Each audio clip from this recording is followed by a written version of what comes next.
Hey guys! Tonight we're delving into the ancient art of the strongly worded complaint. Picture yourself right now, bathed in the blue glow of your phone screen. Thumbs flying as you craft a one-star review for that smart toaster that only burns your bread on one side. You feel that righteous, simmering indignation. That need to warn the world about subpar craftsmanship. It's a universal feeling. But you have it easy. You.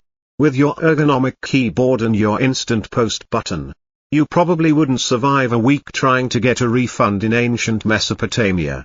The sheer effort involved in lodging a complaint would make you just accept the loss and use the defective item as a doorstop. So, before you get comfortable, take a moment to like the video and subscribe, but only if you genuinely enjoy what I do here. It's always nice to know who's drifting off with me. And as always, I'd love to see you drop your city and the local time in the comments. It's fascinating to see where in the world these little stories are landing. Now, dim the lights. Maybe turn on a fan for that soft background hum. And let's ease into tonight's journey together. The clay tablet is cool and damp in your hands. Its weight a familiar, earthy presence.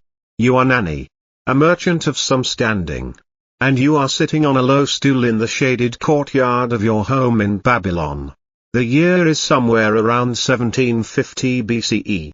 The air is thick with the smell of dust, baking bread from a neighbor's oven, and the faint, sweet scent of date palms rustling in the sluggish breeze. Outside your walls, the city hums with life, the distant chatter of the marketplace, the bleating of a goat, the rumble of a cart over packed earth. But in here, there is only focus, and a deep, profound, and exquisitely articulated sense of annoyance. In front of you, on a small wooden table, sits a bowl of water and your stylus. A simple piece of reed cut to a triangular tip. You dip the tip into the water, not to get it wet, but to clean off a stray bit of clay. You take a slow, calming breath. This requires precision. This isn't some angry scrawl, this is cuneiform. This is business. Serious, deeply disappointing business. The source of your frustration is a man named ea-nasir. You can picture his smug face now. He operates out of down south, and has a reputation. A reputation you foolishly chose to ignore because his prices for Dillman-grade copper were just too good to be true. And, as you now know, they were indeed not true. He's the ancient world's equivalent of a flashy online dropshipper who uses beautiful stock photos but sends you a product that looks like it was made by a toddler. The ingots that arrived were, to put it mildly, garbage. The wrong grade. Brittle. And frankly, an insult to your discerning eye. You press the stylus into the soft clay, forming the first wedge-shaped marks. Each symbol is a syllable. A word. A piece of your meticulously constructed argument. This isn't just a letter, it's a legal document. A record. The world's first truly epic one-star review. You detail the entire transaction with painstaking clarity. You remind him of the high-quality silver you sent him, carried by your trusted attendant. You describe the exact specifications you agreed upon. Then, you get to the heart of the matter. What do you take me for? You write, pressing a little harder than necessary. That you treat somebody like me with such contempt. You pause, reading the line back. The sentiment feels good. It's formal, yet dripping with the kind of professional disappointment that stings more than outright anger. You go on to describe how he treated your messenger, sending him back empty-handed through enemy territory after multiple trips. Honestly, the nerve. You wonder if other merchants have this problem with the ea-nasir. There's no ancient Yelp, no Better Business Bureau. Your only recourse is this heavy, damp rectangle of mud and the hope that shame is a powerful enough motivator for a refund. Historians still debate whether ea-nasir was a genuinely terrible businessman, a clever con artist, or just tragically unlucky. Dozens of these complaint tablets have been found in the ruins of a house believed to be his, suggesting you, Nanny, were far from his only dissatisfied customer. He seemed to collect bad reviews like they were a strange, undesirable hobby. You continue your careful work. You detail the verbal abuse ea-nasirs people heaped upon your messenger. You mention the other merchants who can vouch for the poor quality of the copper. It's a masterclass in building a case. As you work, the sun begins to set, casting long, soft shadows across the courtyard. The air cools slightly. You can hear the evening birds starting to call. It's a peaceful scene. A stark contrast to the simmering frustration being immortalized in the clay. This whole ordeal has planted a seed in your mind. A dangerous, expensive, but increasingly appealing idea. You are tired of middlemen. Tired of men like ea-nasir and their false promises. The finest goods, the silk from the mysterious lands of the Ceres, the spices from the east, the jade from the mountains, they all pass through so many hands before they reach Babylon. With each hand, the price increases and the quality becomes a gamble. What if, you think, pausing your writing and looking out at the darkening sky, what if you just went yourself? What if you cut out all the ea-nasirs of the world and went to the source? The thought is absurd. A journey of that magnitude would be perilous, long, and unimaginably complex. It would require guides, guards, and a small fortune in silver just to get started. But the thought doesn't go away. It lingers, as persistent as the memory of those worthless copper ingots. You finish the tablet. You lay out the terms clearly. You want your money back. All of it. You will not accept any more of his substandard copper. You call a servant to take the tablet to the kiln to be fired. As it's carried away, you feel a sense of finality. Not just with this transaction, but with your old way of doing business. The complaint is sent. A decision is forming. The long, dusty road to the east is calling. And it's starting to sound less like a risk and more like an opportunity. A very, very long and tiring opportunity. The tablet is hard and dry now. Its surface gritty under your fingertips. It feels permanent. A fossilized record of your righteous indignation. Sending it off with a courier heading south to gave you a fleeting sense of satisfaction. Like closing a door on a bad business deal. But it also opened another, much larger door. The decision to bypass the middlemen has solidified from a fleeting fantasy into a concrete plan. A heavy stone of intention dropped into the placid pool of your life. And the first ripple, the first logistical necessity, is finding someone who actually knows the way. This isn't a trip to the next town over, it's a journey to the edge of the known world. You need a guide. So you find yourself in the sprawling underbelly of the Babylon market. A district where reputations are traded as readily as goods. The air here is a thick stew of smells, roasting meat, unwashed bodies, exotic spices you can't name, and the ever-present dust of Mesopotamia. It's the part of the city where one goes to find specialists, not the officially sanctioned guild members, but the freelancers. The experts whose skills are less documented and more legendary. You're looking for a caravan guide. And here, you're told, you will find the best, the worst, and everyone in between. After dismissing a man who smelled suspiciously of fermented goat cheese and claimed he could navigate by talking to lizards, and another whose only credential was a very confident nod, you are directed to a man named Zarathos. He sits alone at a small, wobbly table in the back of a smoky tavern, nursing a cup of something that looks like watered-down wine. He doesn't look like a braggart. He is weathered, his skin the color of well-worn leather, and his eyes, deep-set and sharp, seem to miss nothing. He listens to your proposal without interruption, his expression unreadable. When you finish, he says nothing for a long moment. Then, with a sigh that seems to carry the weight of 1,000 dusty miles, he unrolls a treated gazelle skin onto the table. It's a map. Or a version of one. It's a dizzying web of lines, faded symbols, and notes scrawled in 3 different scripts. He taps a spot near the center. Babylon, he says, his voice a low rumble. Then his finger traces a path eastward. A long, meandering line that splits and braids like a river delta. This is not one road, he explains, almost condescendingly. It is a suggestion. 1,000 paths. Some lead to riches. Most lead to sun-bleached bones. A bit dramatic. But it gets the point across. He begins his pitch. It's a masterclass in understated confidence. He speaks of the glittering courts of the Kushan Empire, the treacherous passes of the Pamir Mountains, the vast, silent deserts where the sky touches the earth. He claims to speak the trade tongue of Aramaic, passable Sogdian for dealing with the real merchant masters of the road, and enough pidgin dialects to get you fed instead of fleeced. Historians still debate the true nature of these ancient guides. Were they respected professionals, members of a secretive guild, or just charismatic opportunists who were good at surviving? Zarathos feels like he could be all three at once. He shows you a scar on his forearm.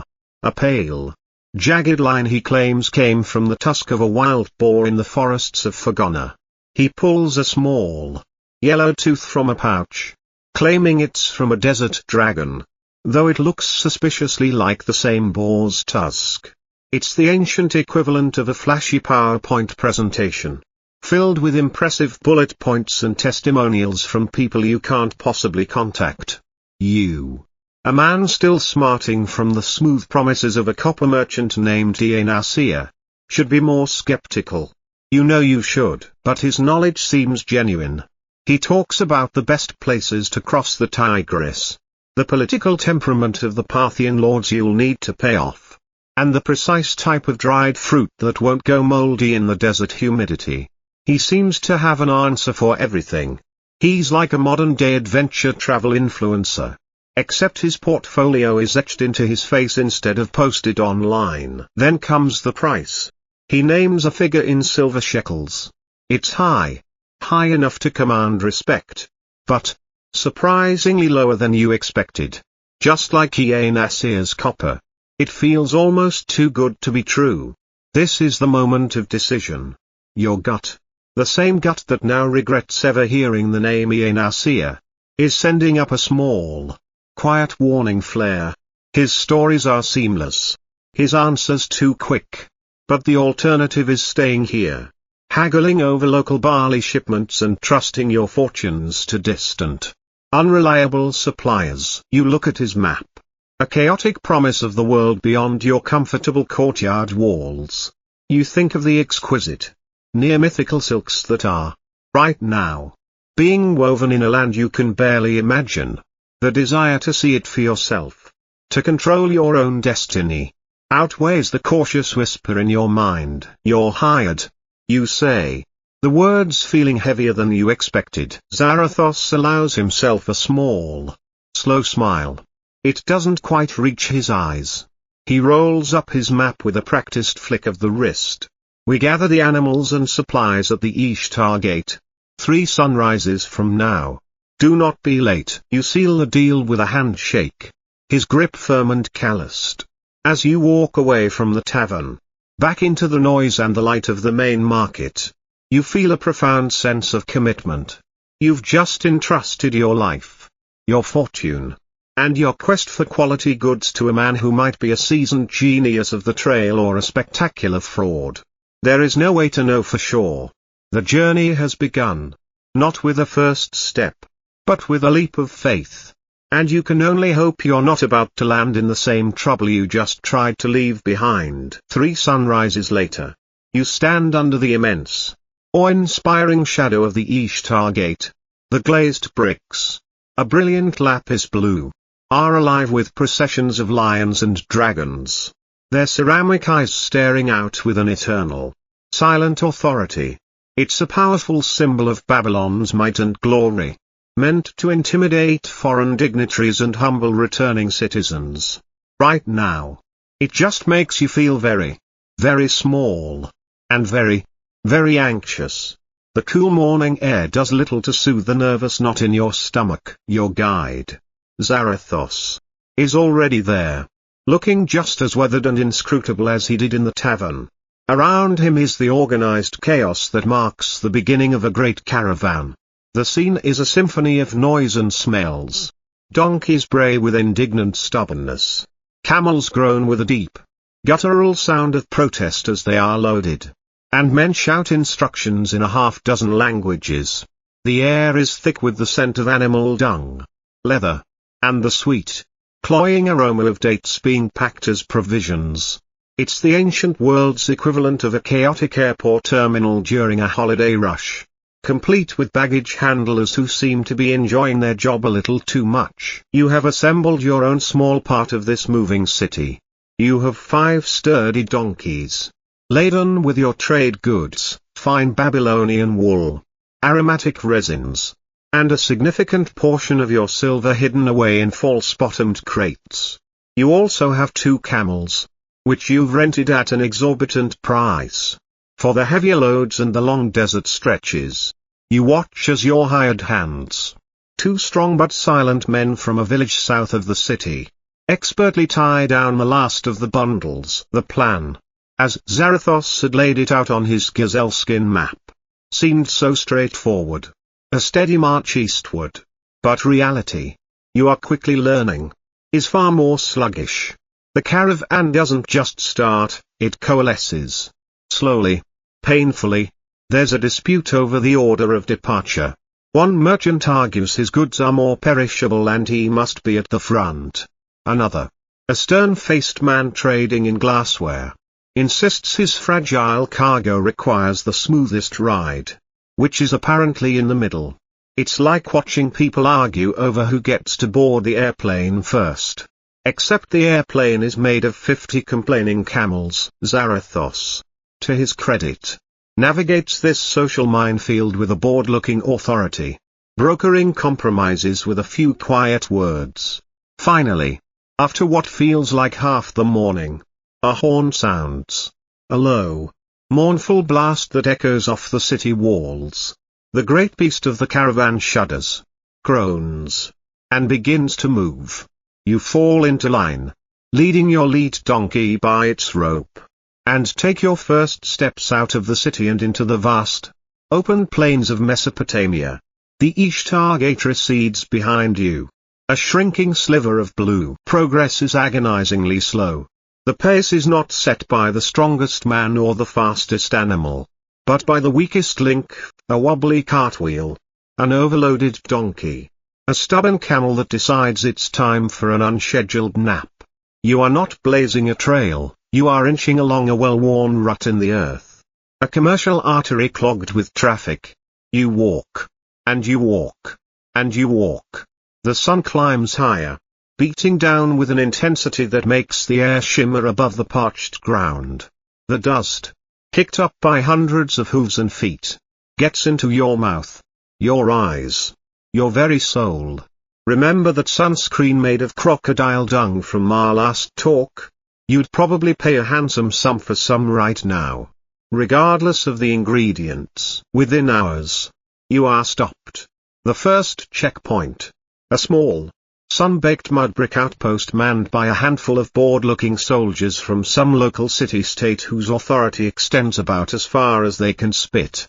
They are not Parthian lords, they are the ancient equivalent of a small-town speed trap. A man with a feathered helmet and an air of immense self-importance approaches the caravan leader. Documents are unfurled. A lengthy, mumbled negotiation ensues. Finally, a small pouch of coins is discreetly passed. And with a wave of a lazy hand, you are allowed to proceed. This, Zarathos informs you with a world-weary sigh, will be a regular feature of your journey. Every local chieftain, every petty king, every ambitious governor with a few armed men, wants their piece of the pie. These are not official taxes recorded on clay tablets, they are user fees for the privilege of not being harassed. Historians call these informal tolls a key feature of Silk Road trade. A complex and ever-shifting landscape of micro-politics that could make or break a merchant's profit margin. For you, it's just another delay. By late afternoon, you've covered a distance you could have walked by yourself before lunch. You feel a familiar frustration creeping in. The same slow-burning annoyance you felt toward ea-nasir. You thought this journey was about taking control. But here you are, at the mercy of 100 tiny tyrants and the pace of the slowest donkey. The grand adventure is, so far, mostly just tedious walking punctuated by petty bribery. As the sun begins to dip towards the horizon, the caravan master signals to make camp. You are still within sight of the hazy outline of Babylon's walls. A whole day of travel. And you've barely left home. You slump down by your small campfire, chewing on a piece of hard, dry bread that tastes like dust. The romance of the open road has vanished, replaced by the grim reality of blisters, bureaucracy, and the dawning realization that this is going to be a very, very, very long trip. After several more days of the same soul-crushingly slow progress, walk, dust, bribe, repeat, the caravan finally reaches its first major milestone, a caravanserai. From a distance, it looks like a promise fulfilled. A low, sprawling fortress of mud brick and stone rising from the flat, featureless plain. Zarathos had described these places as havens, vital oases of commerce and rest where travelers could find safety, water, and perhaps a hot meal. To your weary eyes, it looks like paradise. The thought of sleeping on something other than the hard ground, behind a sturdy wall, is the most luxurious fantasy you can conjure. As you draw closer, the grand illusion begins to fray at the edges. The walls, which looked so imposing from afar, are crumbling in places. The main gate, a massive wooden structure, hangs crookedly on one hinge. The air, instead of smelling of rest and respite, carries the same familiar scent of dung and unwashed bodies. Only now it's more concentrated. You enter the vast central courtyard and the scene that greets you is less a tranquil haven and more a chaotic, open-air hostel that has seen better centuries. The courtyard is a swirling vortex of activity. Camels are being unloaded, their groans of protest echoing off the high walls. Merchants are shouting, haggling over the price of fodder. Children dart through the crowds, their faces smudged with dirt. You see a group of Sogdian traders, identifiable by their distinctive pointed hats, engaged in a heated but good-natured argument with a local vendor.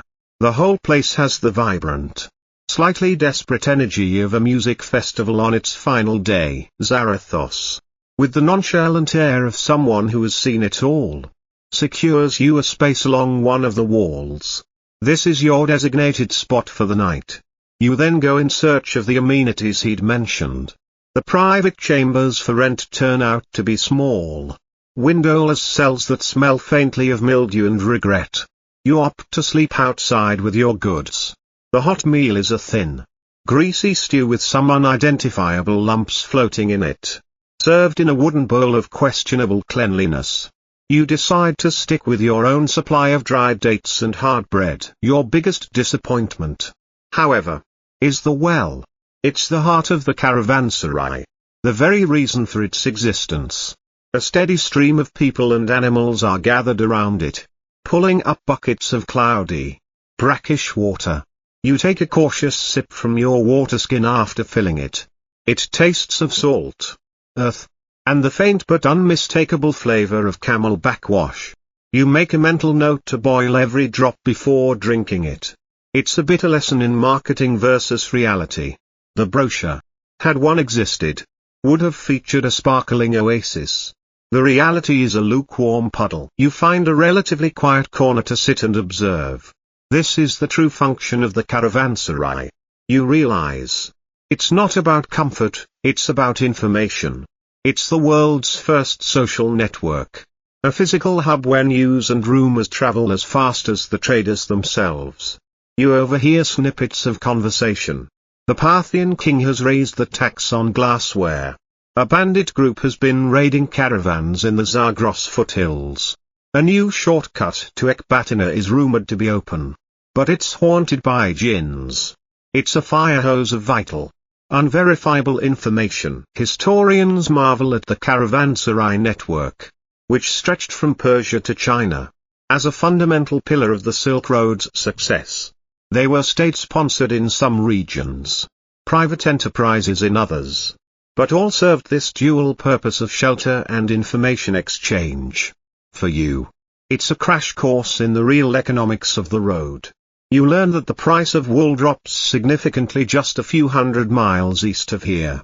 And the price of saffron, which you plan to buy, is currently sky-high in Persia due to a bad harvest. As night falls, the chaos in the courtyard subsides to a low hum. Small fires flicker to life, casting dancing shadows on the high walls. The air cools, and the stars emerge, brilliant and clear in the desert sky, untroubled by the concerns of men below. The sound of a flute, played softly and melancholically by one of the Sogdian merchants, drifts through the air. In this moment, you can almost forget the dirt, the bad water, and the disappointing stew. You can almost feel the romance of the journey again. You think back to your meticulously crafted complaint letter to ea-nasir. You had so much certainty then, so much control over the situation from the comfort of your courtyard. Out here, you have no control. You are a tiny, insignificant speck, adrift in a sea of humanity, relying on rumor, luck, and the questionable judgment of your guide. It's a humbling, slightly terrifying thought. You wrap your cloak tighter around yourself, using a bale of your own wool as a pillow. It's not the comfortable bed you dreamed of. But for tonight, behind these crumbling walls, under the vast, silent sky, it is enough. Sleep comes slowly, carried on the sad notes of the distant flute. Leaving the disappointing caravanserai behind feels like a minor victory in itself. The air seems cleaner, the path ahead clearer. Even if the destination remains a distant abstraction, you and the caravan push eastward, leaving the flat, monotonous plains of Mesopotamia and entering the vast territory of the Parthian Empire. The landscape slowly begins to change. The earth becomes stonier, and low, rolling hills appear on the horizon, their slopes dotted with unfamiliar, hardy-looking shrubs.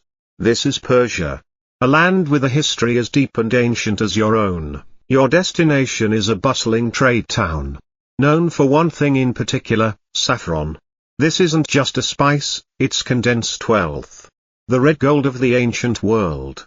You've seen the vibrant yellow dye it produces on the robes of Babylonian priests and the subtle, aromatic flavor it imparts to the food of the wealthy. Each crimson thread is the dried stigma of a crocus flower. And it takes thousands upon thousands of flowers, all picked by hand at dawn, to produce even a small amount. Its value is astronomical, rivaling that of precious metals. It's the ancient world's equivalent of printer ink. The value makes no logical sense.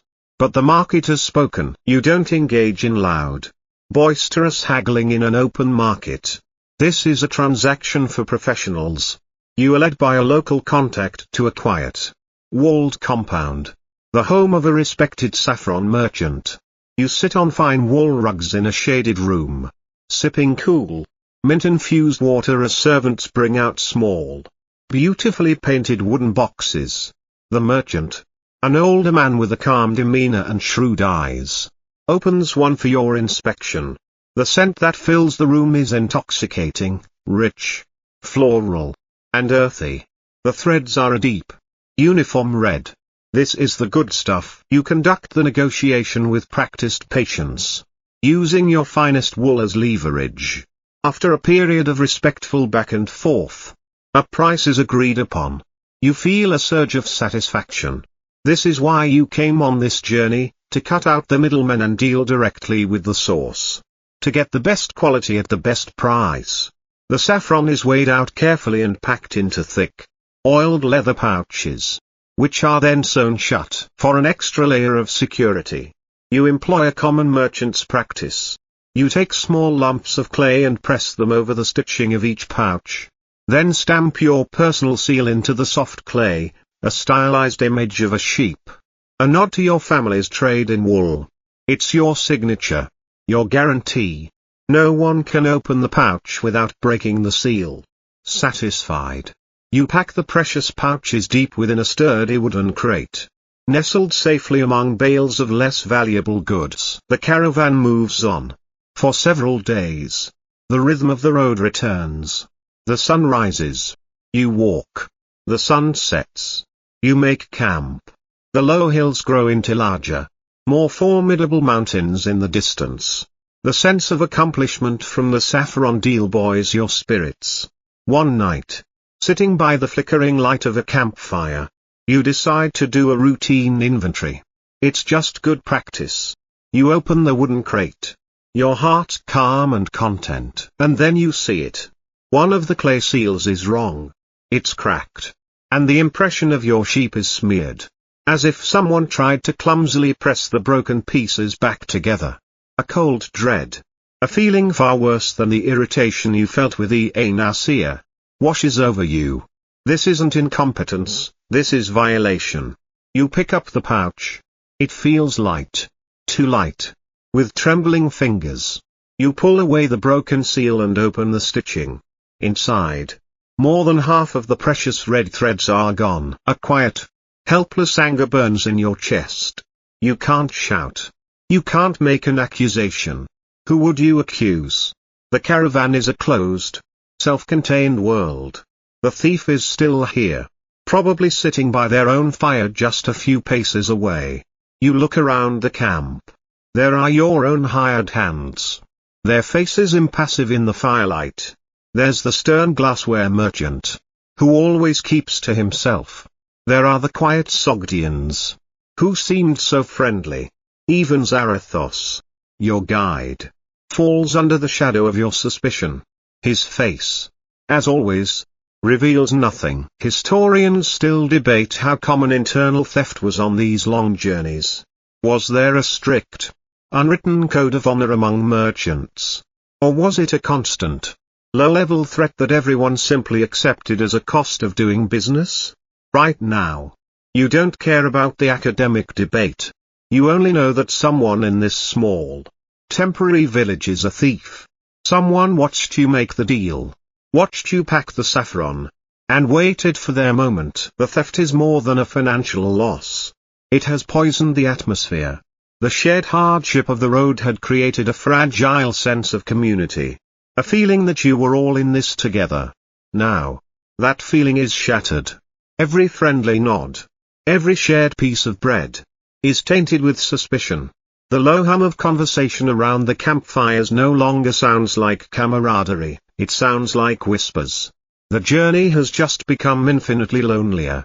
You pack the lightened pouch away. The sense of violation a cold knot in your stomach. Sleep will not come easily tonight.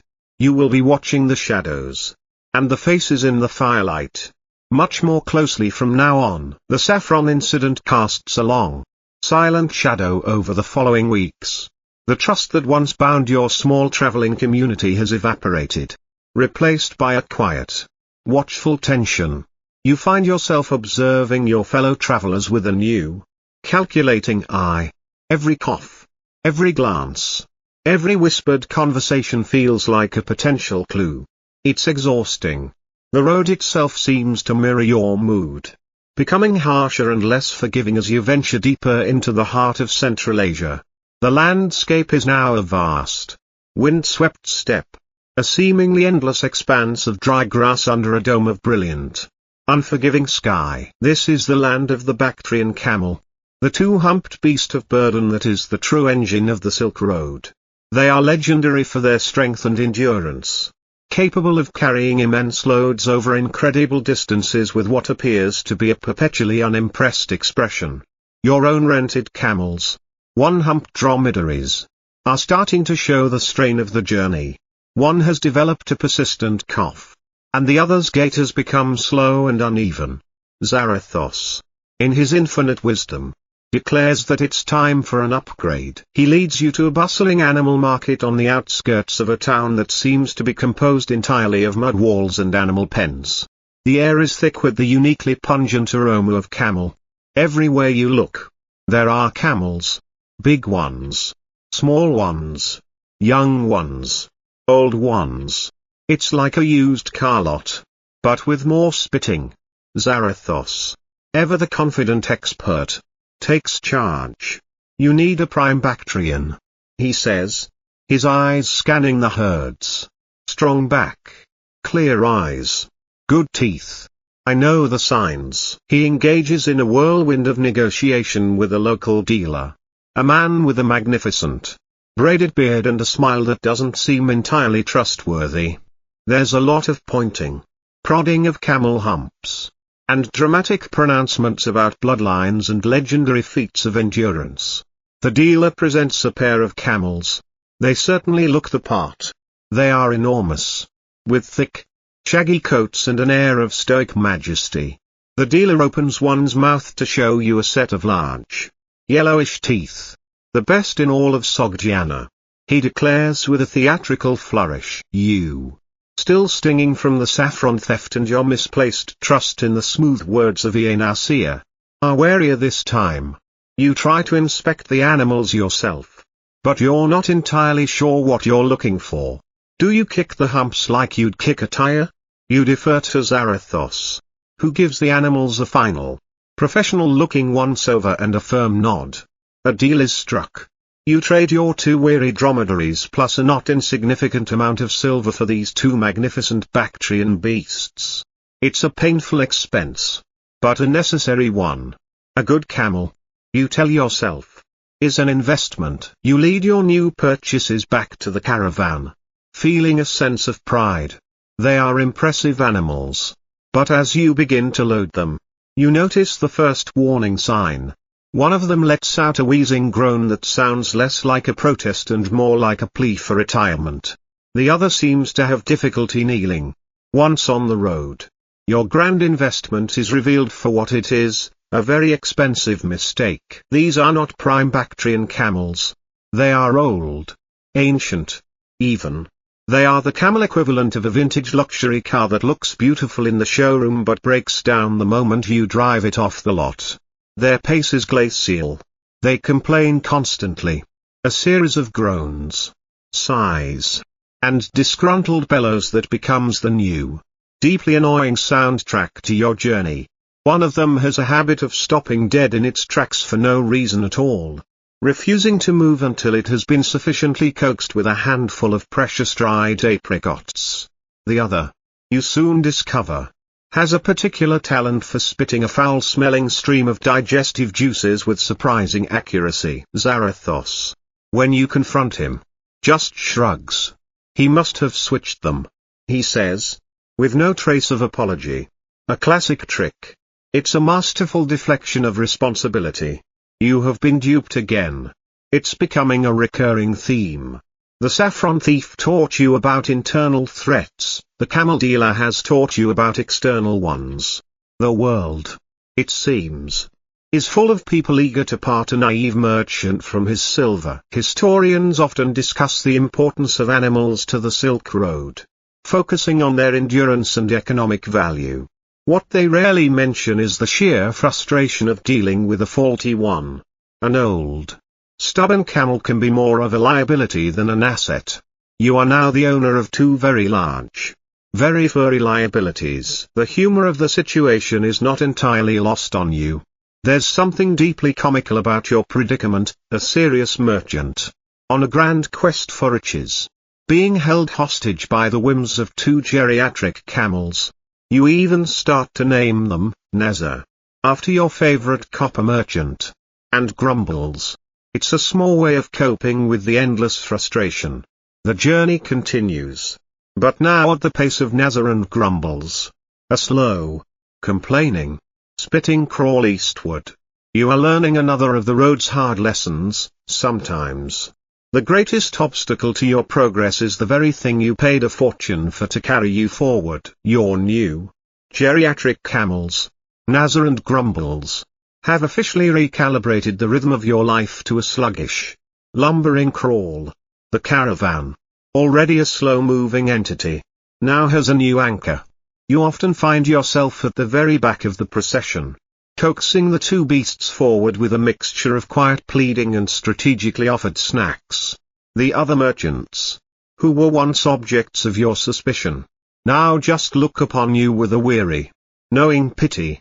Your daily struggle with the camels has, ironically, made you seem less like a threat and more like the protagonist of a very slow, very sad comedy. You finally arrive, weeks later than planned, in a city within the Kushan Empire.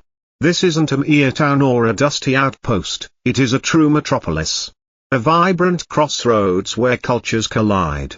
The architecture is a fascinating blend of Persian, Indian, and Greco-Roman influences, a legacy of Alexander the Great's conquests centuries earlier. You see statues that look vaguely Hellenistic, merchants wearing Indian-style cotton robes, and hear a dozen languages mingling in the air. For the first time in a long while, the sheer wonder of the journey eclipses your frustrations. Your goal here is simple, to trade some of your remaining Babylonian wool for raw cotton, a valuable commodity back home. To do this efficiently in a city of this size and complexity, you need a local fixer. Zarathos, with his usual unshakable confidence, assures you he knows just the man. This time, however, you have a new problem. While Zarathos claims to speak a smattering of local dialects, the primary language of commerce here is a variant of Bactrian he is not fluent in. You need a translator. The man Zarathos finds is a wiry, nervous-looking fellow with darting eyes, who claims to be fluent in both Aramaic and the local Bactrian tongue. His name is something you can't quite pronounce, so you just think of him as the translator. The fixer, on the other hand, is an imposing figure, a wealthy Kushan merchant named Vima, who greets you in a lavishly decorated room filled with goods from across the known world. The negotiation begins. It's a delicate dance. You speak in Aramaic. The translator renders your words into Bactrian for Vima, and then translates Vima's replies back to you. At first, it seems to be going well. You make your offer, a certain number of your finest wool bales for a certain weight of raw, ginned cotton. Vima smiles and replies at length. The translator turns to you and says, simply, he accepts your generous offer. This strikes you as odd. There was no counter-offer, no haggling. Vima seemed to speak for a very long time for such a simple response. It feels too easy, especially for a man who is clearly a shrewd and experienced trader. You press on, trying to clarify the specifics of the quality and the delivery time. You speak a carefully worded sentence, please confirm that the cotton will be of the highest grade, cleaned, and delivered to my caravan space by tomorrow evening. The translator listens, nods, and then launches into another long, seemingly passionate speech to Vima. Vima's expression changes from a smile to a look of deep confusion, and then to one of mild offense. He replies with a short, sharp burst of Bactrian. The translator turns back to you, a bead of sweat on his brow. He says, he will give you his finest daughter for your wool. You stare at him, speechless. His daughter? This has gone terribly, horribly wrong. You are a merchant, not a suitor. This is a commercial transaction that has somehow veered into the territory of a deeply awkward international incident. You try to backtrack, to explain the colossal misunderstanding. But every sentence you speak seems to be transformed by the translator into something either nonsensical or insulting. Vima is now frowning, stroking his beard, and looking at you as if you are a dangerous lunatic. The deal is not just off, it has been spectacularly incinerated. It's only later, after you've made a hasty and apologetic exit, that Zarathos manages to find another, more competent translator who helps you piece together what happened. The first translator, it turns out, was not a professional interpreter. He was a desperate local who knew about 10 words of Aramaic and was just making the rest up, trying to be as agreeable as possible. Historians speculate that such linguistic mishaps were a constant hazard of Silk Road trade. Communication wasn't just about knowing words, it was about understanding nuance, culture, and context, a skill far rarer than fluency. The daughter comment, the new translator explains, was a complete fabrication. What Vima had actually been saying was a long, complex counteroffer involving different grades of cotton and a delayed payment schedule. Your simple request for confirmation had been translated into something so bizarre that Vima became convinced you were mocking him. The mistake is costly.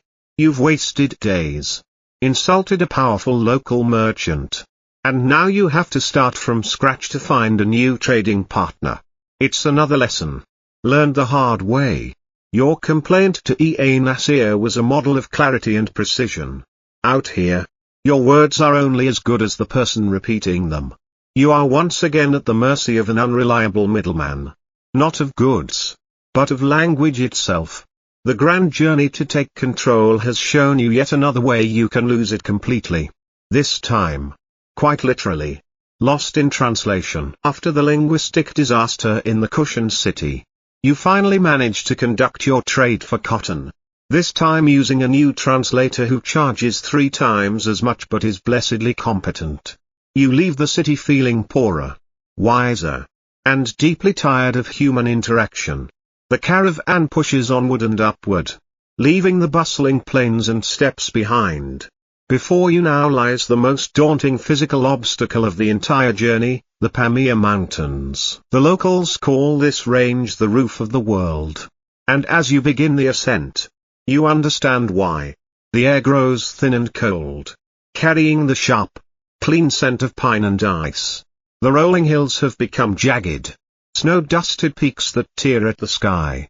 The wide, well-trodden path has shrunk to a narrow, treacherous track clinging to the side of mountains.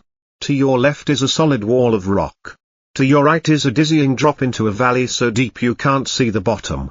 This is not a place for commerce, it feels like a place for gods and eagles. Your geriatric camels, Nasir and Grumbles, are particularly ill-suited for this part of the journey. Their wide, soft feet, perfect for sand, are clumsy and unsure on the rocky terrain. Their complaining groans now have a distinctly panicked edge to them. Progress is reduced to a few terrifying miles each day. The world becomes a simple, brutal equation of rock, sky, and the constant, nagging fear of a misplaced step. It is in this high, desolate world that you encounter the next layer of the journey's endless bureaucracy. The narrow passes, the only viable routes through the mountains, are controlled, not by a king or an emperor, but by small garrisons of soldiers stationed in fortified stone watchtowers. These are not the bored, dusty officials of the Mesopotamian plains. These are hard-looking men, their faces weathered by the wind and sun, their eyes accustomed to the vast, empty distances. They are the unofficial gatekeepers of the mountains. As your caravan approaches the first of these checkpoints, a heavy wooden barrier blocks the path. A man wrapped in thick furs, a captain by the look of his helmet, steps forward. He doesn't ask for official papers or trade manifests. He simply stands there, his hand resting on the hilt of his sword, and waits. The caravan master, a seasoned veteran of this route, understands the silent negotiation. This isn't a government tax to be recorded, it's a toll, a fee for safe passage. A polite form of extortion. A bag of coins is produced and handed over. The captain inspects it, bites a coin to test the metal, and then gives a curt nod. The barrier is lifted. You are allowed to pass. The process is repeated several times as you wind your way through the mountains. Each pass, each valley, seems to have its own self-appointed guardians, each demanding their tribute. Some are polite and businesslike. Others are more menacing, their soldiers eyeing your goods with a predatory hunger. Zarathos, for his part, seems entirely unfazed by this. The mountain tax, he calls it, as if it were a perfectly normal part of the landscape, like the rocks and the snow. He explains that these garrisons are often from forgotten tribes or are remnants of some distant army, left to fend for themselves in these high-altitude outposts. They survive on what the mountain provides. And what the mountain provides, mostly, is a steady stream of merchants willing to pay for their lives. This practice is a point of great interest for historians. Were these corrupt soldiers exploiting their position? Or was this a legitimate, localized form of taxation necessary to maintain and guard the treacherous passes?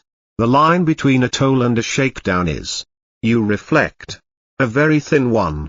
From your perspective, it's just another expense. Another hand reaching out for a piece of your diminishing silver. The sheer audacity of it is what gets to you. They have a monopoly on geography. They own the path. And they are charging for every step you take on it. One afternoon, while stopped at yet another of these unofficial toll booths, you watch a transaction go slightly wrong up ahead. A fellow merchant, a man trading in fine Parthian ceramics, tries to argue the price. The captain just smiles. A cold, thin smile. And gestures to the crumbling edge of the path just a few feet away. The argument ends abruptly. The correct amount of silver is paid. The message is clear, the price is the price. The alternative is not worth contemplating. You feel a grudging respect for the simple, brutal honesty of it all. Ea-nasir hid his scam behind contracts and smooth words. The camel dealer used charm and misdirection. These men are not hiding what they are. Theirs is a straightforward business model based on a strategic location and the implied threat of gravity. It is the purest form of capitalism you have yet encountered on this journey. You pay the fee without a word. Your eyes fixed on the path ahead. Eager to leave this high, cold, and incredibly expensive part of the world behind you. The air may be thin up here, but the greed is just as thick as it is anywhere else. Finally, after what feels like an eternity of cold, thin air and legalized robbery, the caravan begins its descent from the Pamir Mountains. The world slowly regains its color and warmth. Trees reappear. The air thickens with the scent of earth and vegetation. And the constant, biting wind softens to a gentle breeze. The relief is palpable. You can feel it in the relaxed shoulders of your fellow travelers and hear it in the less panicked groans of Nasir and Grumbles, who seem overjoyed to be on flat, stable ground again. You are now on the edge of the Taklamakan Desert, a vast and intimidating sea of sand that you will have to navigate by skirting its southern rim. But before that ordeal, the caravan needs to rest and resupply. It is here that your guide, Zarathos, announces he has a brilliant idea. The main route to the next oasis is long and crowded, he says, unrolling his trusty gazelle-skin map. He taps a spot with a grimy finger. But I know a shortcut. An old trail. It leads to a small, hidden oasis that few people know about. Fresh water. Lush pastures for the animals. We can be there in 2 days. Avoid the crowds. And get a good rest. A shortcut. The word itself should be a blaring alarm bell in your mind by now. Your entire journey has been a series of unfortunate events precipitated by promises of something better, faster, or cheaper. The subpar copper. The geriatric camels. The disastrous translator.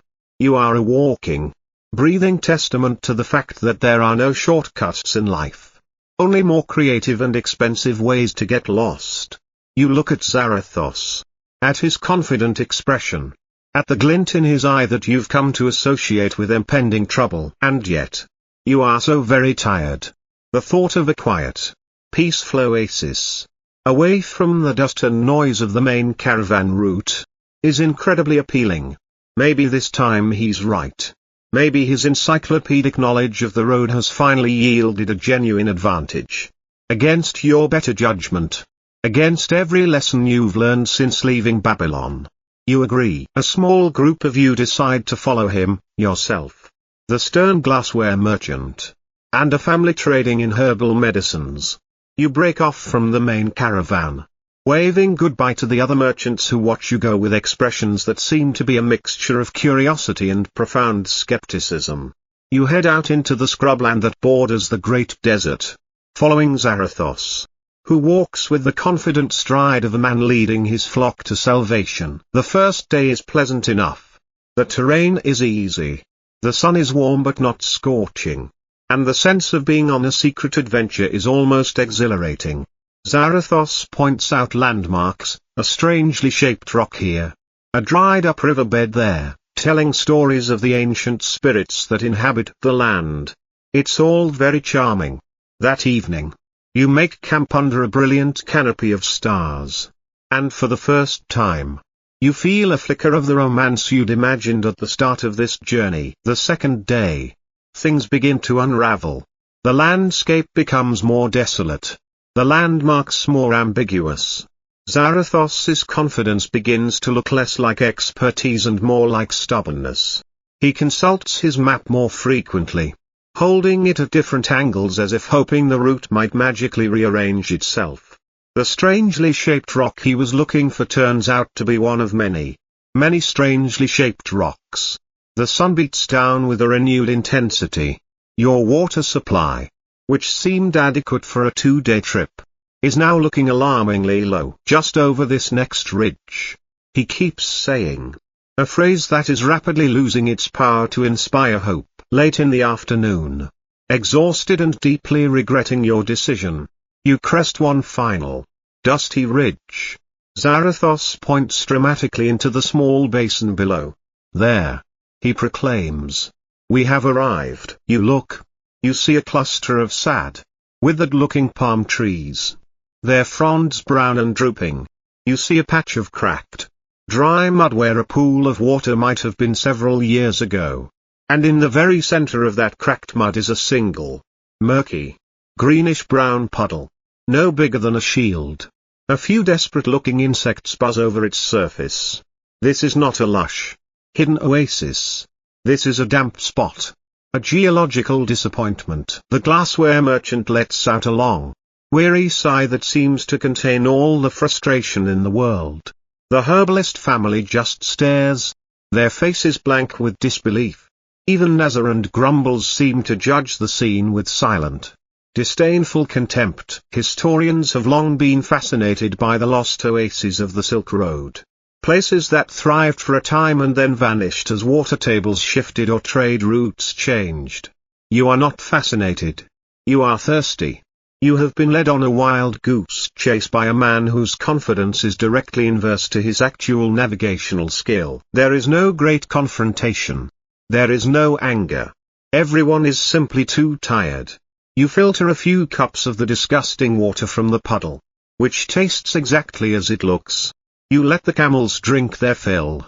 And then you turn around and begin the long, silent, 2-day trek back to the main road. The shortcut has cost you 4 days, a significant amount of water, and the last remaining shred of your faith in your guide.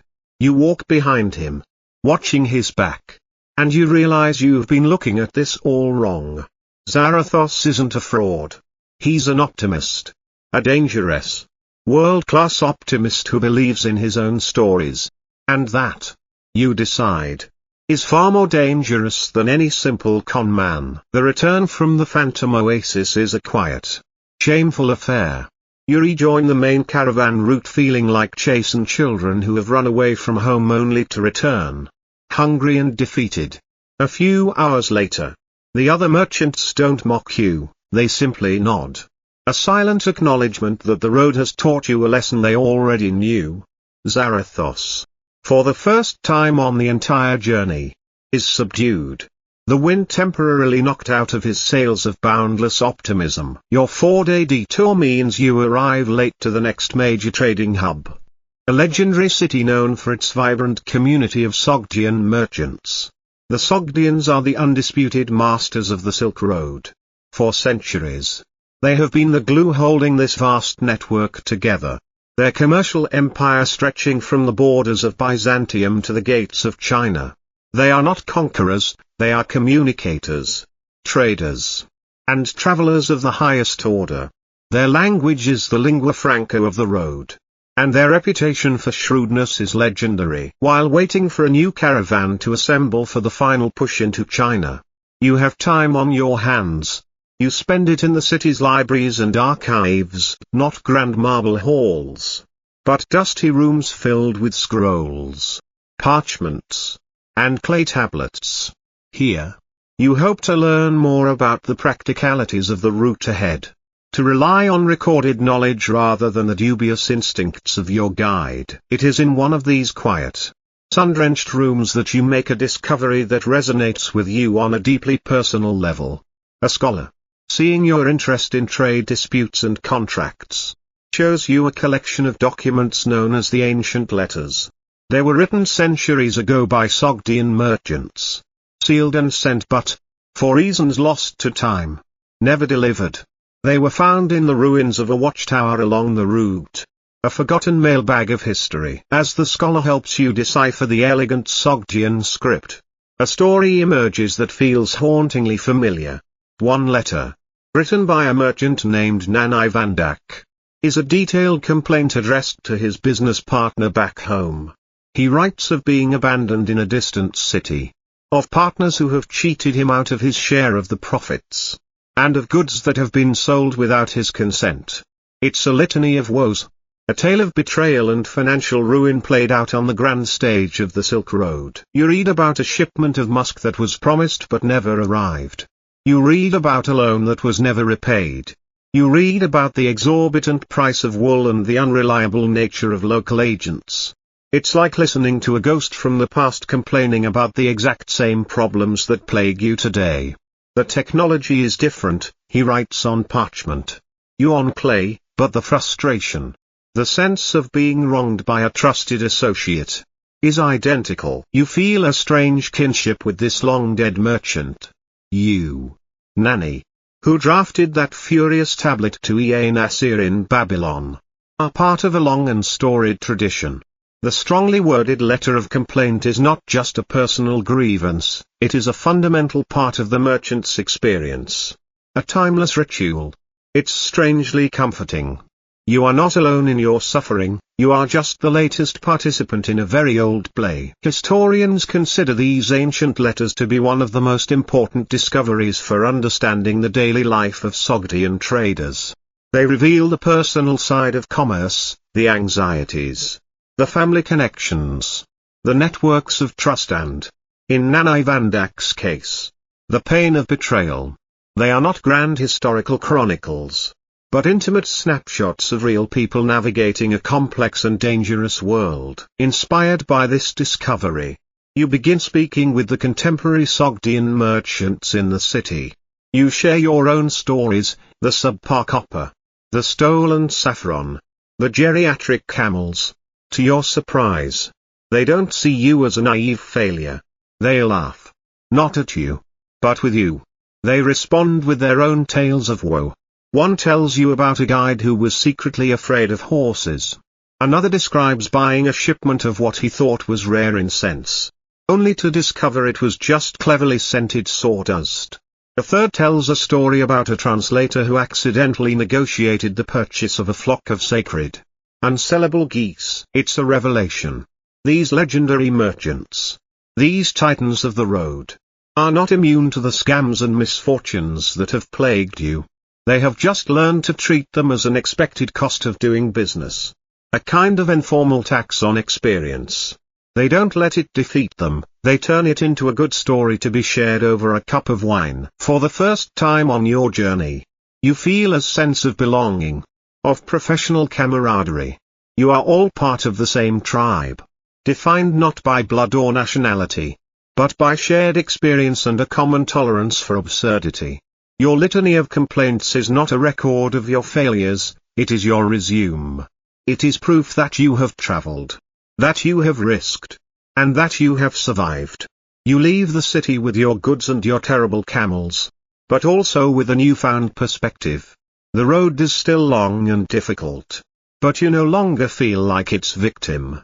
You feel like a veteran. With your spirits buoyed by the unexpected camaraderie of the Sogdians, you set out on the next leg of the journey, skirting the southern edge of the infamous Taklamakan Desert. The name itself is a warning. Locals say it means, you go in, but you don't come out. You have no intention of testing that theory. Your route is a chain of oases, green jewels strung along the stark, sandy fringe of a vast emptiness. The days are a monotonous rhythm of heat and sand.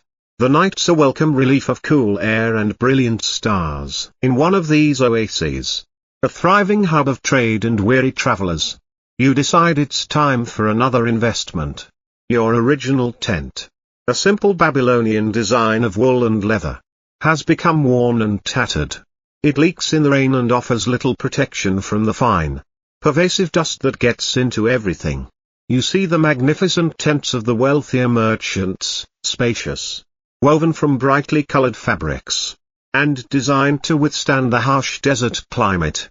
You decide you need an upgrade. You find a tent maker with a stall in the bustling market. His wares displayed like grand pavilions. He shows you a particular model, his finest work. He claims it is woven from a revolutionary new fabric, a blend of goat hair and a secret plant fiber, that is both waterproof and impervious to the desert winds. He demonstrates its strength by having his son pull on the fabric, which barely stretches. He shows you the tight, reinforced stitching. He points out the sturdy, polished wooden poles. It's the top-of-the-line model. The ancient equivalent of a high-tech expedition tent from a fancy outdoor brand. The price is, of course, staggering. It costs you a significant portion of the silver you made from the cotton deal. But you are thinking long-term. You still have a vast stretch of land to cover.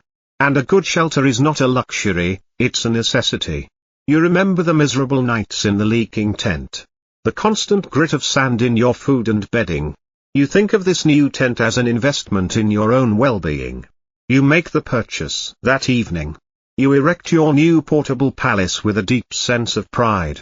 It is magnificent. The fabric is a handsome shade of deep red. And it is far more spacious than your old tent. You lay out your sleeping mat inside, feeling for the first time in a long while a sense of genuine comfort and security. You drift off to sleep, pleased with your wise and practical purchase. You are woken in the middle of the night by a sound, a low, ominous moan that slowly builds into a roar. It's the wind, a sandstorm. You've experienced minor dust-ups before, but this is different. The entire world outside your tent has become a screaming, howling chaos. The sides of your magnificent new tent begin to flap violently, then to shudder and strain against the poles. The tent maker's promise of being impervious to the desert winds turns out to have been a slight exaggeration, or perhaps a colossal lie. The wind finds every tiny weakness. A seam along the roof begins to pull apart with a sound like tearing cloth. One of the sturdy, polished poles suddenly splinters with a loud crack, and a whole side of the tent sags inward. Fine, stinging sand begins to pour in through a dozen new openings. You scramble to hold the collapsing structure up, your body pitted against the full force of the storm. It's a losing battle. The roar of the wind is deafening. The air is so thick with sand you can barely breathe. You are no longer in a luxurious shelter, you are inside a flailing trap. With another great tearing sound, the main anchor rope snaps, and the entire tent collapses on top of you, burying you in a heap of expensive, brightly colored fabric and choking dust. You crawl out from under the wreckage into the maelstrom. You can't see more than a few feet in front of you. The world is a churning vortex of brown. You huddle behind your camel, Nasir, who has intelligently positioned himself with his back to the wind, his eyes sealed shut. You wrap your cloak around your head and wait, utterly helpless. The storm rages for what feels like hours. When it finally subsides, the world is eerily silent. The moon emerges, casting a pale, ghostly light on a transformed landscape. Everything is covered in a fresh layer of sand, the dunes subtly reshaped. Your beautiful, expensive tent is a shredded, tangled ruin, half buried in the sand. A single, broken pole sticks up from the heap like a sad, lonely monument to your poor judgment. Historians often write about the dangers of the chang'an, focusing on the lack of water and the challenge of navigation. But the sudden, violent sandstorms were a unique and terrifying hazard. A caravan caught in the open could be completely scattered, its animals and goods buried in a matter of hours. You are safe. Your animals are safe. And your goods are mostly accounted for. But your investment is a total loss. You sit in the cold, silent aftermath, looking at the tattered remains of your imperious tent. You can't even muster the energy to be angry. You just feel a profound, weary sense of resignation. The road has given you yet another masterclass in the fleeting nature of security and the seductive lies of a good salesman.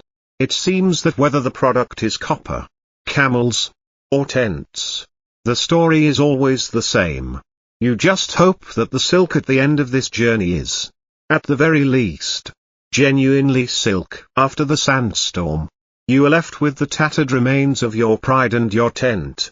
You managed to patch together a crude, lopsided shelter from the wreckage, a sad mockery of the grand pavilion you had purchased. It serves its purpose, barely. The journey continues, your caravan a limping, weary procession moving from one dusty oasis to the next.